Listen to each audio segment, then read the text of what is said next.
Have you ever seen a Pioneer car before? Well, this is a former Pioneer car of the Jehovah's Witnesses. Isn't that ironic? The story is my wife and I were driving along and somebody ran into us and totaled our car, and we were fine and everything.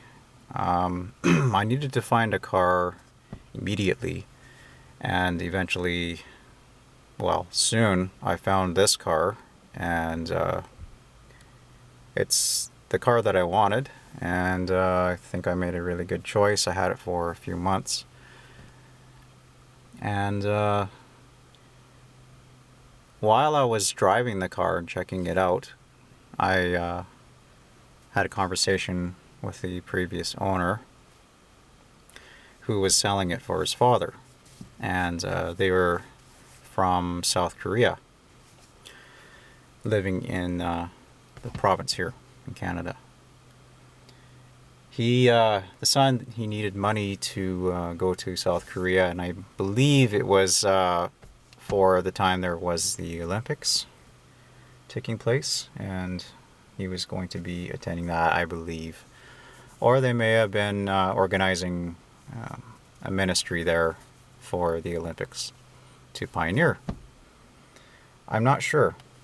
But he recognized my last name and asked me if I knew so-and-so, if I was related to him. And I said, yeah, that's my brother in town here. And that's another story I haven't told anybody on YouTube. My brother is a tradesman painter, and that's what I do for a living too. And he moved to town and started his own painting business. And so it is quite awkward not being a Jehovah's Witness anymore and seeing your own brother at the paint store and standing next to him and not being able to communicate. So there were some very odd times. Just the feeling of it. So he obviously knew my brother because he's a Jehovah's Witness, and I don't think he put it together that I was disfellowshipped. I basically said that, well, I just kind of want to look at the car right now, and then maybe we can email each other afterward about the religious side of things, which we never did. I think he eventually found out that I was disassociated, and possibly maybe he knows I'm an apostate of that cult who speaks speaks the truth against that cult. The cover-ups, the history, the literature that has all of their goof-ups and mistakes and false prophecies, predictions, so forth. And so that it just all ended when I bought the car from him, and I met his father too at the insurance place. And the way the son was acting was a reminder of how Jehovah's Witnesses speak to people in the public. Very direct and not exactly polite, but more robotic, which seems to be pretty rude and haughty and uppity. And unfortunately, I was reminded of, well, this is what a lot of Jehovah's Witnesses, this is how they act. A lot of them. Not all of them, but a lot of them are like that in the congregations. And I heard stories from Bethelites, former Bethelites, about very haughty and like worldly like people in the Bethel. And he came across as just being really kind of just not a type of person to be friends with. Well, anyway, I think I got a good deal, except for one thing that went wrong, but it's not a big issue. And I got that fixed, And it's just what happens with cars and life, and things break down. Nothing lasts forever. So anyway, it's ironic.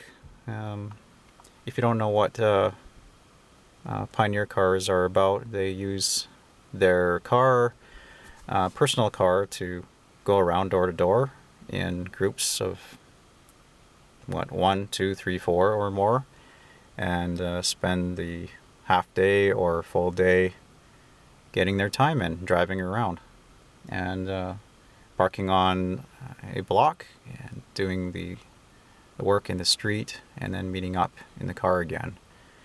Or loading, now in the modern day Jehovah's Witness world, they have the cart witnessing, and so they probably throw the cart in the trunk and go as a group and divide amongst the world, the worldly folk. So I guess I'll call this an apostate car, because that's basically who drives it now. So I thought it would be kind of funny to do a video on that. Anyway, in other news, I haven't really been on YouTube much on my channel, but recently today I saw a message, and it was from the veteran of YouTube, the Snarky Apologist. And he has a channel. I do believe it's Bill, the original, the Snarky Apologist, and it seems to be the genuine, real product. The real man himself, who actually helped me and really raised questions in my head. And I remember writing him, thanking him for that a few years ago. Well, he's back apparently, and he maybe could use a little bit of your supporting boostage, and maybe give him a shout or write to him at his new channel, and boost him on and encourage him. Maybe give him some new ideas on what made you wake up. And if you've watched his videos and enjoyed them, let him know. He put a lot of time and effort into his ministry to help, and it does pay off. And if he helped you, let him know.